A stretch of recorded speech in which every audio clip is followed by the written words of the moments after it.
এয়া ভণ্টিজনী ঘৰলৈ আহিলোঁ। ভণ্টিজনী বাৰীখন আপোনালোকক দেখাম বুলি চাওকচোন, ইমান ধুনীয়াকৈ কবিবিলাক শাৰী শাৰীকৈ কৰি থৈছে চাওকচোন, এয়া ফুলকবি, বন্ধাকবি, এয়া ওলকবিও আছে।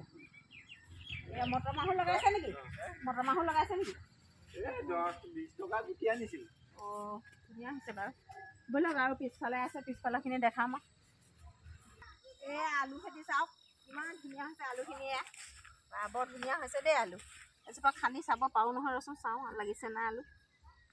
অঁ হোৱা নাই বাৰু, এই হ'ব আৰু দেৰিকৈ হ'ব চাগে। এয়া হৈছে এয়া আলু, কিমান ধুনীয়াকৈ কৰিছে দেখিছেনে? চাওক কিমান ধুনীয়া। মাজে মাজে ৰঙালাও দি থৈছে। এয়া সৰিয়হো আছে দে, সৰিয়হ নহয়, ফ্ৰেঞ্চবিন আছে। এয়া ফ্ৰেঞ্চবিন দেখুৱাচোন, ফ্ৰেঞ্চবিন ইমান ধুনীয়াকৈ লাগি আছে, লাগিছে আৰু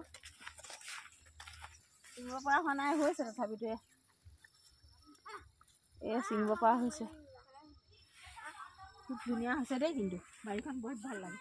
ফ্ৰেঞ্চবিন আৰু লাগিছে গোটেইখিনিয়ে লাগিছে, ধুনীয়াকৈ হৈছে। কিন্তু ছিঙি নিব পাৰি আৰু ৰাখা যায়। এয়া ধুনীয়া হৈছে। এইটো কি বস্তু চিনি পাইছেনে? তিল খেতি কৰিছে। এয়া দেখিছেনে কি ধুনীয়াকৈ ৰ'দাই থৈছে।